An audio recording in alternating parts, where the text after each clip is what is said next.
que j'ai aujourd'hui concerne la délivrance. Mais avant toute chose, je voudrais remercier, j'ai glorifié Dieu d'abord, lui qui m'a fait cette grâce d'être debout aujourd'hui, lui qui a permis qu'il soit vivant aujourd'hui, pendant que beaucoup ne sont pas là, sont morts. Je voudrais glorifier et remercier Jésus-Christ Nazareth, mon Seigneur et Sauveur. Je remercie notre papa, pasteur Hervé, lui qui a permis, il a permis que je me tienne encore devant vous pour vous partager la parole d'aujourd'hui. Je lui remercie également pour la confiance qu'il a envers moi. C'est mon papa, il me soutient beaucoup, je tiens aussi à remercier Dieu pour lui. Je remercie maman, je remercie tous les ministres qui sont venus, je remercie tout le peuple de Dieu qui sont venus pour recevoir la parole de Dieu. Nul n'est venu vers Dieu rester le même, mais je suis certain que vous ne rentrerez pas tel que vous êtes venus. Vous êtes venus peut-être avec votre pensée, avec vos idées, avec vos doutes, crédulité, pensée, tout ce que vous avez, mais quand vous sortirez d'ici, vous aurez quelque chose de plus, cela de Dieu. Voilà, comme je dis, j'avais apporté un message concernant la délivrance. Mais, comme je dis, la délivrance, c'est une leçon très lourde. C'est une leçon très lourde, remplie de sens. J'ai dit, Seigneur, qu'est-ce que je peux bénir ton peuple dans ces moments, dans ces temps ici? J'ai feuilleté des notes parce que j'aime noter. J'ai regardé des notes depuis un mois à peu près, mais ça tourne autour de la délivrance d'une manière ou d'une autre. Et pas plus tard, je pense mercredi ou dimanche dernier, et papa a enseigné 2 fois même, mais ce qui m'a retenu, c'était sur l'autorité du croyant. Quand on revoit les notes, l'autorité du croyant, mais enfin, j'ai pris Dieu aussi, parce qu'il y a tout ici. Enfin, on va aller petit à petit, hein, mais je sais que si tout le monde se donne la peine d'étudier les notes, les enseignements qui sont ici, la délivrance est proche. La délivrance n'est pas quelque chose d'extraordinaire en fait. Dimanche, là encore, notre bien-aimé, il nous a conduits dans le message, Dieu soit glorifié, mais le mot qu'il voulait annoncer, c'était encore la délivrance. Et je dis, Seigneur, c'est moi ici, c'était un mois de la délivrance. Eh bien, pourquoi ne pas apporter? Parce que aussi beaucoup de gens ont peur, malheureusement. Beaucoup de gens ont peur du mot délivrance. Le mot délivrance, on dirait ça fait traumatiser les gens. Parce que les gens ne sont pas habitués à entendre délivrance. C'est vraiment lamentable, mais bon, comme je dis, les problèmes, quand on ouvre la Bible, on regarde bien, depuis l'Ancien Testament jusqu'au Nouveau Testament, la Bible est entourée du message de la délivrance. Notre Dieu de l'Ancien Testament, il a délivré son peuple. Dans le Nouveau Testament, Dieu aussi nous a délivrés. Dans l'Ancien Testament, Dieu a utilisé l'homme, Moïse. Dans le Nouveau Testament, Dieu aussi a utilisé l'homme, Jésus. Donc Jésus est notre Moïse de l'époque pour la délivrance. Je voudrais seulement annoncer, comme Dieu a dit qu'il m'a donné une langue exercée pour soutenir ceux qui ont le cœur abattu, ceux qui tremblent, qui trouvent que la délivrance est compliquée. J'ai voulu juste venir les encourager, de dire de ne pas avoir peur. D'abord, quand vous avez peur, déjà, c'est un problème, déjà, parce que nous n'avons pas reçu un esprit de peur. Hein. Mais si vous avez peur, c'est que vous avez aussi besoin de délivrance. Qui n'a pas besoin de délivrance ici? Mais le problème de la délivrance, je voulais dire quoi? Les problèmes de délivrance, depuis le commencement, c'est-à-dire que dans l'histoire de l'Église, c'est ça, ça commence depuis, dans l'histoire de l'Église, la délivrance n'était pas bien reçue, bien compris. Voilà, c'est ça le problème, de ces problèmes-là que beaucoup de gens ont peur. Et les croyants, beaucoup de croyants ont souffert avec ça. Ils ne voulaient pas, d'autres étaient... J'écoutais leur leader de dire ne pas partir là-bas parce que Jésus a tout accompli. Oui, Jésus a tout accompli. C'était sa part, mais il nous a laissé sur notre part. La délivrance est réelle. Le Dieu de la délivrance nous a donné ce message, ce ministère de la délivrance pour un but. On ne doit pas négliger ça. Mais le peuple de Dieu a souffert. Les croyants ont souffert à cause de quoi? De l'ignorance, de la connaissance de la délivrance. Et vraiment, je dis, à cause de ça, même beaucoup de serviteurs, parce que moi-même, j'ai été entre guillemets victime à ça. Et si je suis sorti pour faire ce ministère, c'est parce que je voulais que ma femme soit délivrée. Voilà. Si je restais là, je serais mort, ma femme sera morte. Et quand on aime quelqu'un, on cherche dans tous les moyens pour chercher, dire, si Dieu a fait, il va faire pour ma femme. Et en cherchant là, c'était aussi mon appel, Dieu m'a appelé à travers ça. Et maintenant, quand je viens, les gens disent, mais comment? Mais tout est dans la parole. On ne doit pas négliger. C'est un don, c'est un ministère que Dieu a donné. Notre Dieu, c'est un Dieu de la délivrance. Quand il voit son peuple accablé, la Bible dit, quand nous sommes accablés, Dieu vient nous délivrer. Et notre Dieu, c'est un Dieu de la délivrance. Voilà le problème. Mais Dieu merci. Car il y a en ce jour, comme j'ai dit dans la Bible, dans le passage d'Abias, on va voir Abias,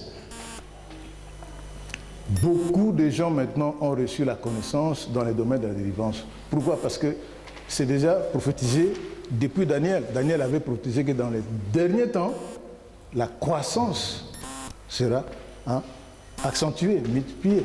Et aujourd'hui, Dieu merci. Dieu merci, beaucoup de gens ont bénéficié de la richesse de la connaissance de la délivrance et beaucoup d'hommes même sont délivrés, relaxés. Délivrés de quoi? Des attaques de l'ennemi.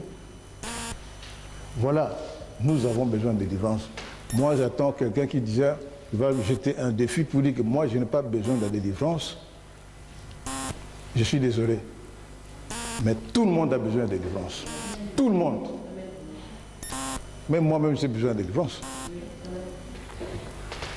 Voilà, donc j'ai apporté ce message pour clarifier d'abord, comme Dieu a fait grâce, que je dis, que je partage d'abord un peu le fondement le minimum c'est beaucoup, mais je fais juste un petit truc, le fondement de la délivrance. Nous voyons dans toute la Bible, comme je dis, Dieu délivre. Même dans l'Ancien Testament, qu'est-ce que Dieu faisait? Il rachetait d'abord les gens, les hommes, il les libérait de la servitude, de la détresse, de la mort. Après quoi? Il chassait les démons. C'était le principe de Dieu. Il chassait les démons, il chassait leurs ennemis, ils abattaient, ils détruisaient même leurs idoles. C'est ce que nous faisons aussi aujourd'hui. Mais le problème est que tout le monde ne croit pas à la délivrance. Le problème, tout le monde ne croit pas à la délivrance. Notre souci d'aujourd'hui, tout le monde ne croit pas à la délivrance. Je ne sais pas ceux qui ont besoin de délivrance, s'ils sont là, je demanderai certaines choses qui prennent des notes, parce que j'ai pris quelque chose pour ceux qui vont passer à la délivrance. Regardons le principe de Dieu. Dieu a libéré son peuple hier, non seulement pour le délivrer de l'oppression, la servitude, ou le rendre, pour le libérer par rapport au diable, tout ça, comme on dit, dans des sorcelleries, tout ce que vous voulez. Mais la délivrance a pour but, quand Dieu délivre, non pas seulement pour que tu sois délivré de l'oppression de l'ennemi, qu'est-ce qu'il fait ensuite? Il prépare ces gens pour avoir la capacité de le servir en toute liberté. Ces passages-là aussi, beaucoup de ministères nous ont saisis là-dessus. Mais même moi, je pensais que c'était mauvais, mais quand on a regardé vraiment là, les Écritures, c'est véridique. C'est véridique pour deux raisons. C'était la pensée de Dieu. c'était la pensée de Dieu. Et je vous dis sur deux monts, le montagne de Sinaï et le montagne de Sion. Sur mont Sinaï et mont Sion. Voilà comment Dieu a fait. Dans le mont Sinaï, vous connaissez, je ne peux pas rentrer en détail, c'est un long enseignement. C'est un lieu, je peux dire seulement que Sinaï, c'est un lieu sur lequel fut ratifiée l'alliance faisant d'Israël une nation dont l'Éternel devait être le roi. Ça, on passe. Ça ne nous intéresse pas trop, mais seulement pour que vous sachiez. Mais ce qui nous intéresse, c'est le mont Sion. Dans le mont Sion aussi, c'est un lieu, c'est une montagne, c'est un lieu ordonné par le Seigneur. Un lieu spécifique ordonné par le Seigneur. Pourquoi? Pour que la délivrance ait lieu dans cet endroit. Et c'est un lieu, ce lieu-là que Dieu a ordonné pour que la délivrance s'opère, c'est un lieu de la sainteté. C'est vraiment la clé. C'est un lieu de la sainteté. Donc, deuxièmement, c'est un lieu auquel le peuple de Dieu qui ont perdu leur bénédiction, qui vont venir là pour recevoir, récupérer leur possession. Selon, bien sûr, Abdias 1, 17. Voilà le deuxième point qui nous est vraiment important, essentiel, de Sion. Sion peut être aujourd'hui Église. Sion peut être aussi Église aujourd'hui. L'Église, ceux qui ont besoin de délivrance, c'est ici à l'Église qui doit venir. Nous pouvons ouvrir notre Bible sur Abdias 1, 17. Vous allez voir les fondements, ce que Dieu a dit sur le mont Sion. Sion, c'est ce qui nous intéresse pour la délivrance aujourd'hui. Alors, je peux vous lire ici déjà. La Bible dit dans Abdias 1, 17, vous y êtes? Amen. Mais le salut sera sur la montagne de Sion, elle sera sainte, et la maison de Jacob reprendra ses possessions. Amen. Je reprends. Mais le salut sera sur la montagne de Sion, elle sera sainte, et la maison de Jacob reprendra ses possessions. Comme je l'ai dit au départ, que la délivrance est une leçon lourde de sens. Mais si nous prenons seulement ce passage d'Abdias 1,17 qu'elle a déclaré, Abdias 1,17. Abdias.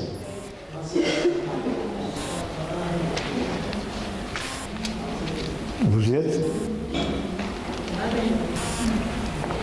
Abdias, c'est après Amos.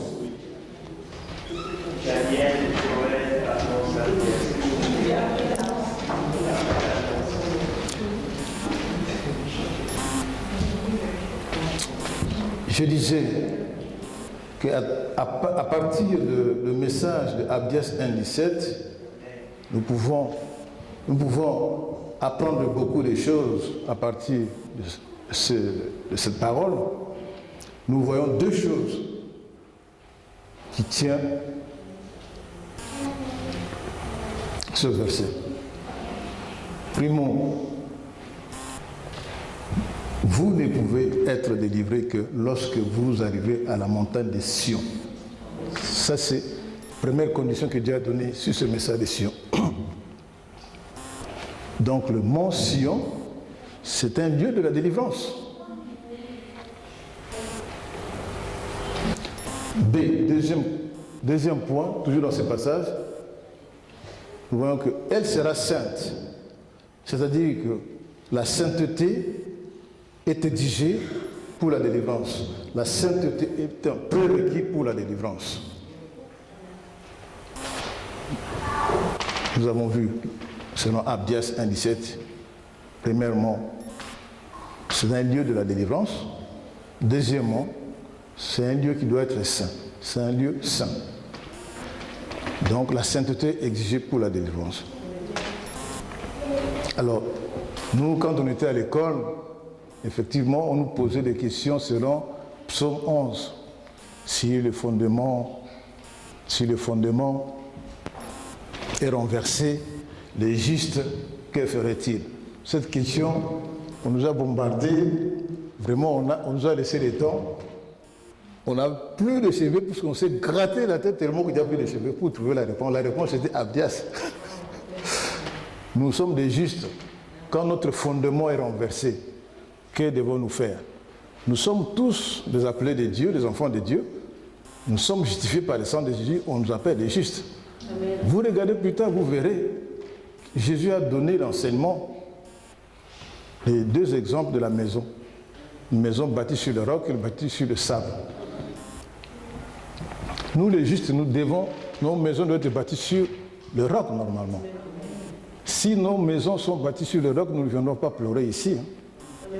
Mais si nous venons pleurer souvent chercher la délivrance, quelque part, parce que notre fondement est renversé.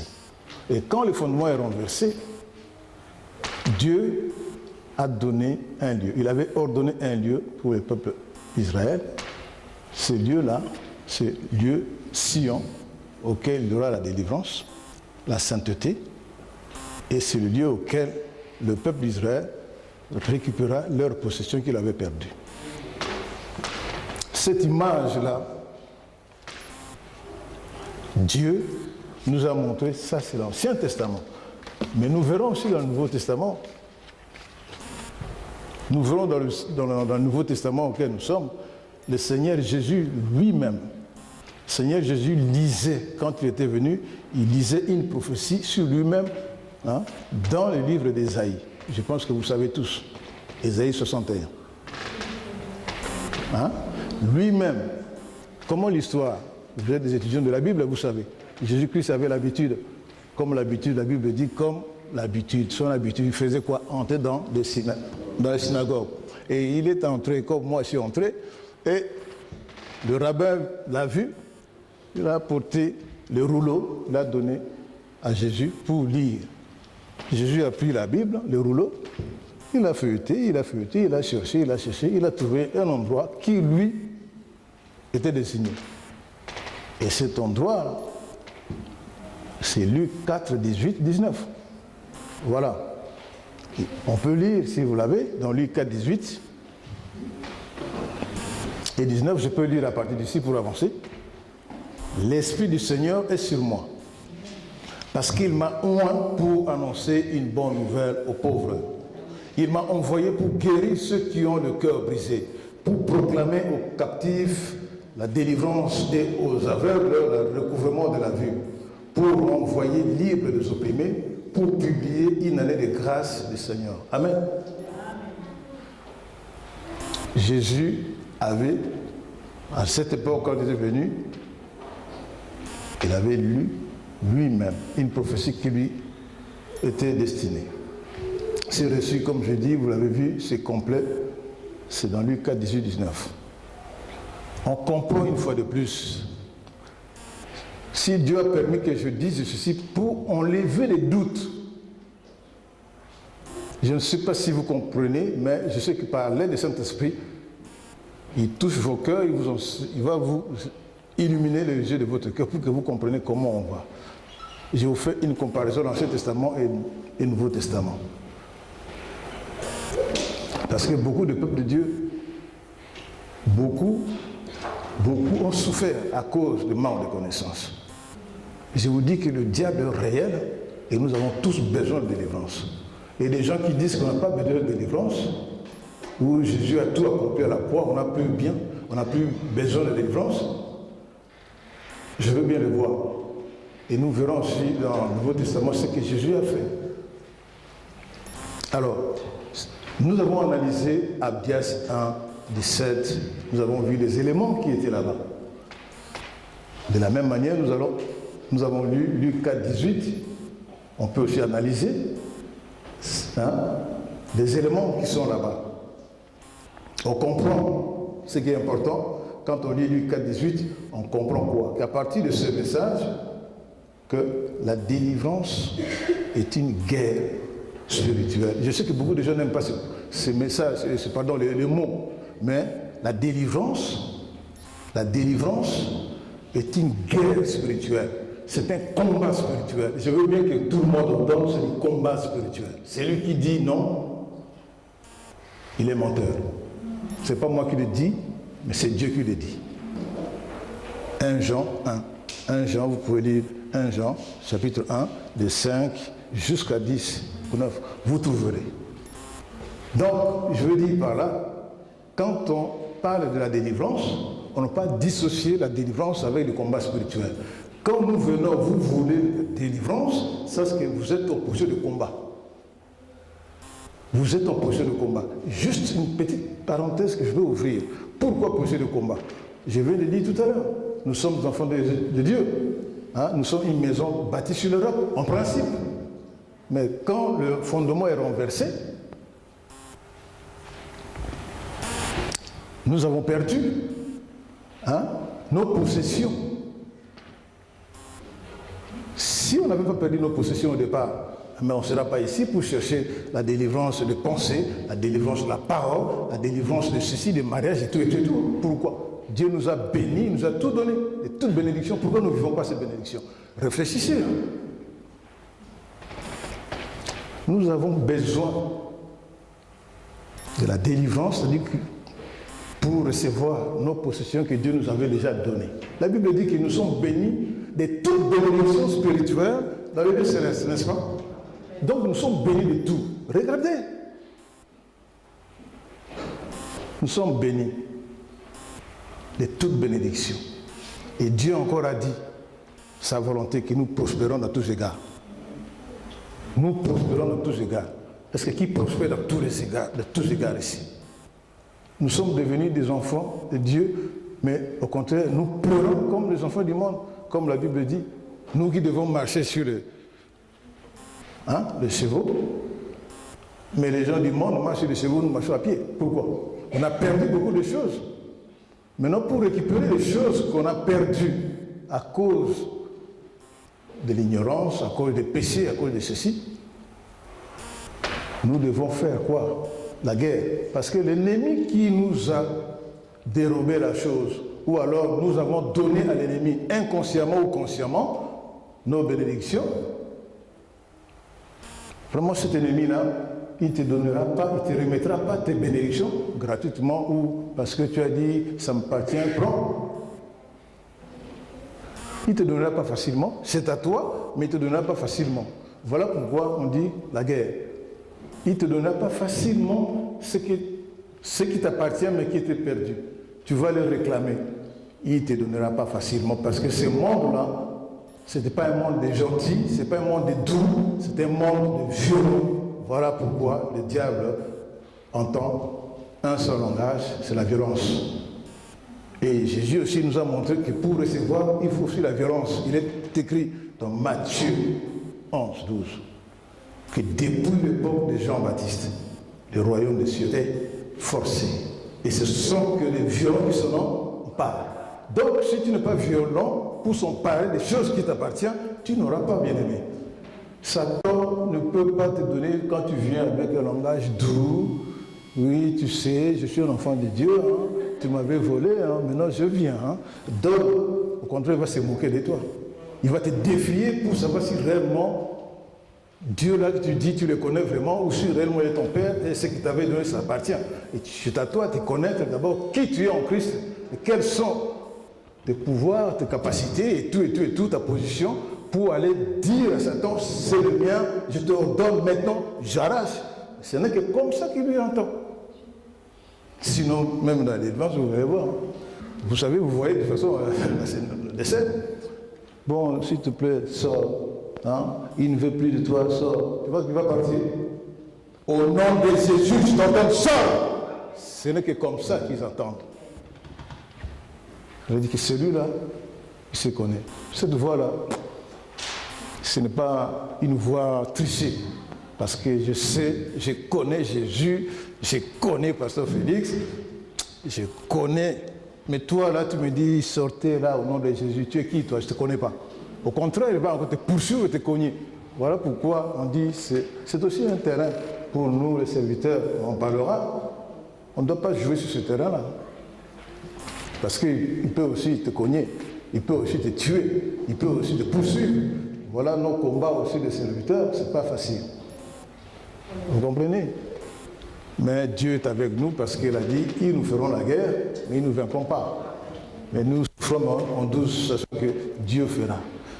C'était une parenthèse pour vous dire que tant qu'on parlera de la délivrance, on parlera aussi du combat spirituel. On parlera aussi de la guerre spirituelle. Et qui dit guerre ou combat, ça demande l'énergie. Ça demande l'énergie. Papa enseigne ici. J'ai capté plein de choses. Mais j'ai plus seulement que vous lisez les messages. Parce que même moi, là, j'ai lu pour prendre ça, pour vous fortifier.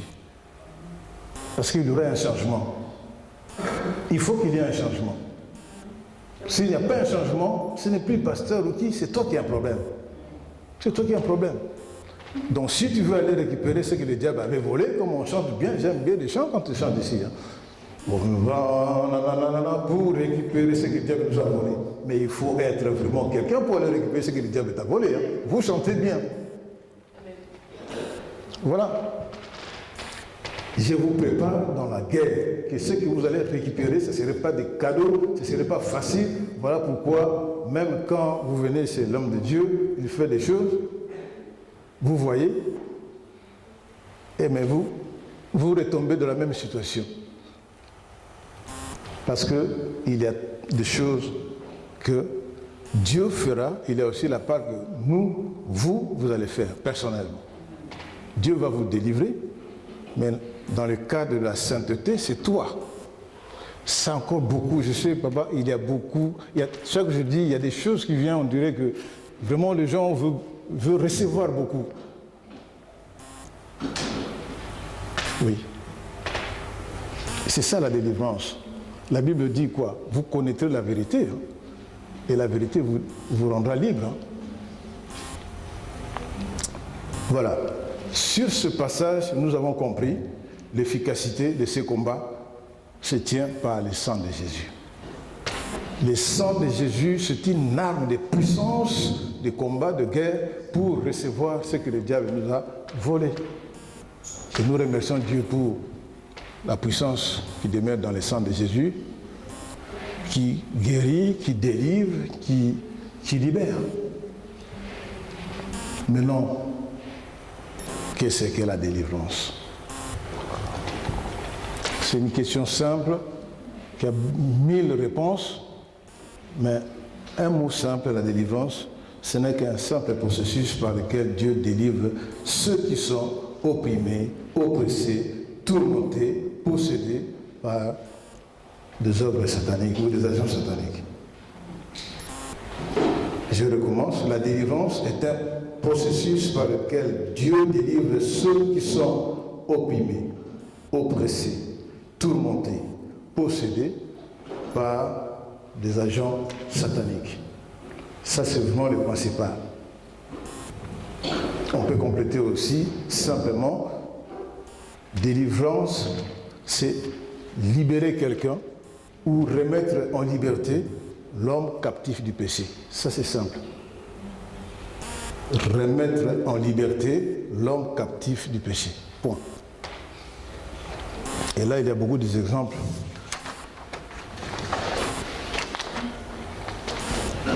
Alors, quels sont les bienfaits spécifiques de la délivrance? Je vais aller rapide parce que ce sont des choses qu'on doit partager quand on va commencer le système de délivrance comme on est dans le mois de mai. Les effets, le bienfait même des effets ou le bienfait spécifique de la délivrance met fin à l'oppression satanique. Pour ceux qui ne savent pas, mais il y en a plein.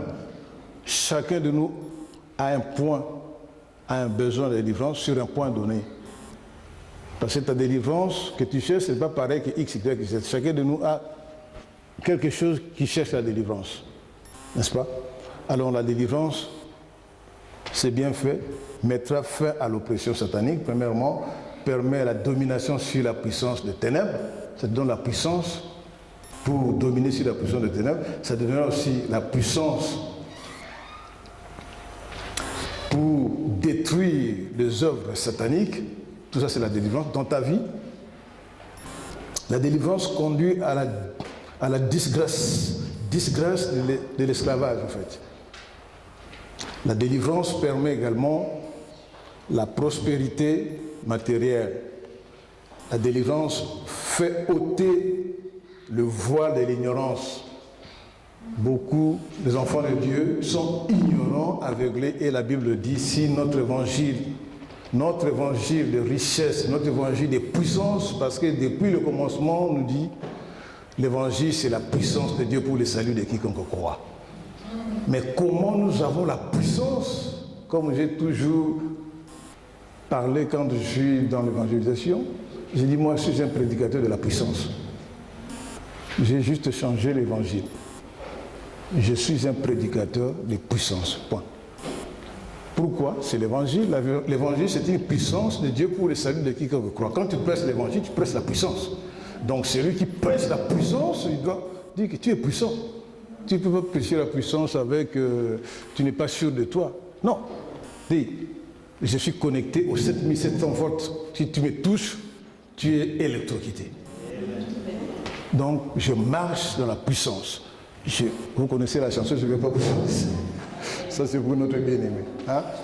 Je marche, je sais qui je suis. Hein, le titre. Je sais qui je suis, je marche dans la puissance, je commets des miracles, la suite. Donc ça, c'est le prestige que Dieu nous a donné quand nous tenons l'évangile pour prêcher l'évangile.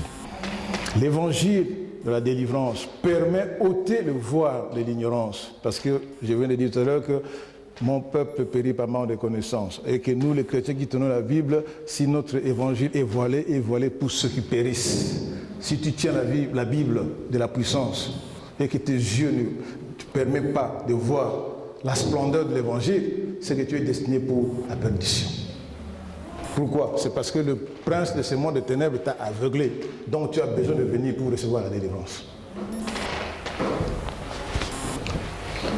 La délivrance a pour bénéfice de rendre la sainteté plus facile. Quand tu es libéré des esprits impurs. Quand on dit esprit impur, c'est que s'il est en toi, il te dépose de l'impureté. Donc tu n'es pas saint.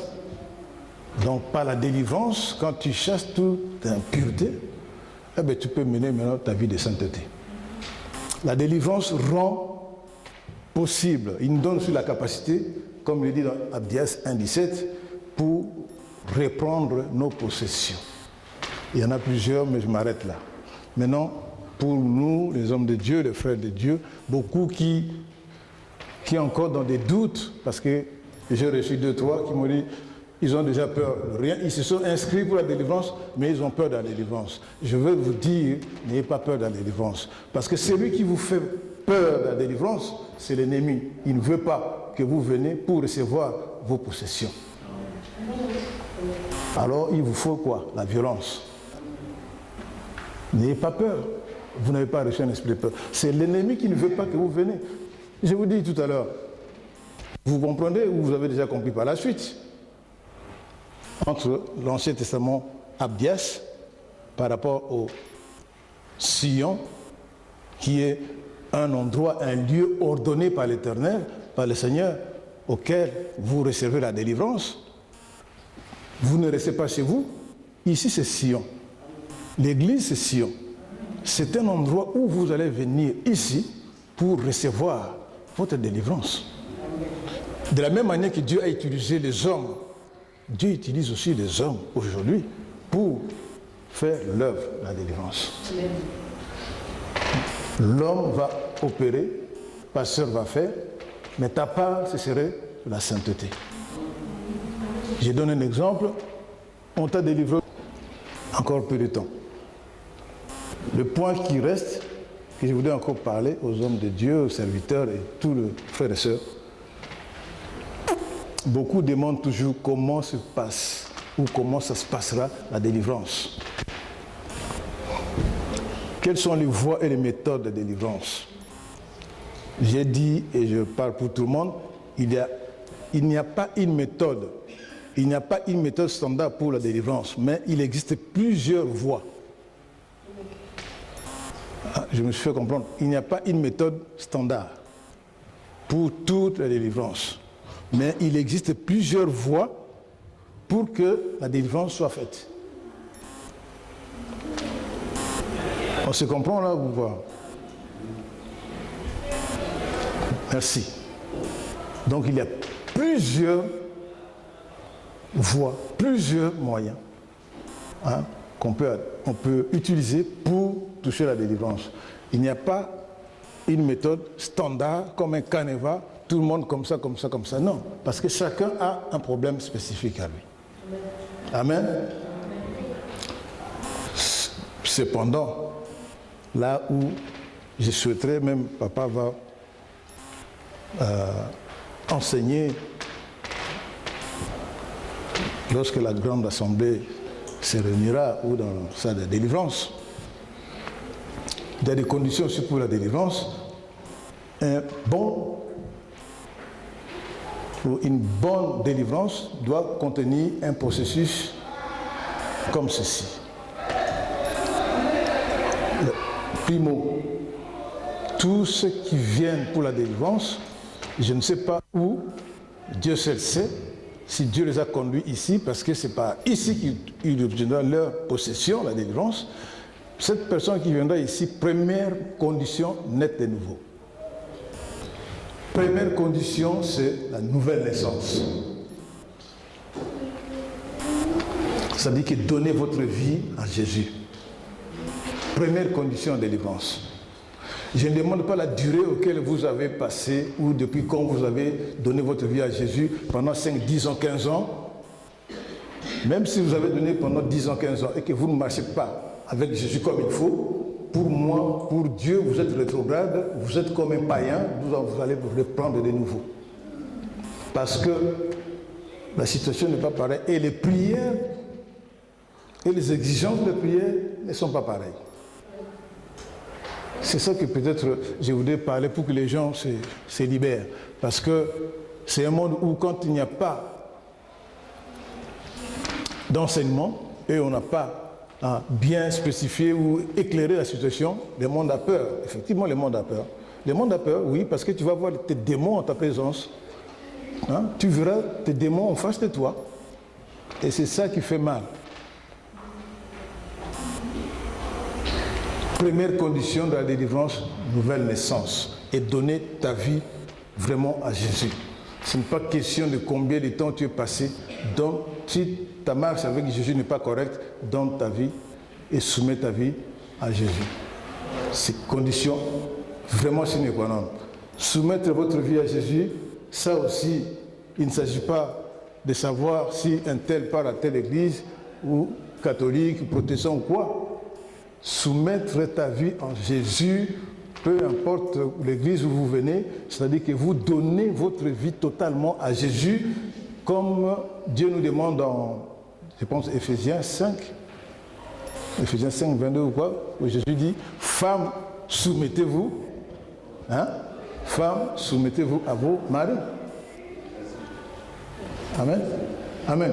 Femmes, soumettez-vous à vos maris.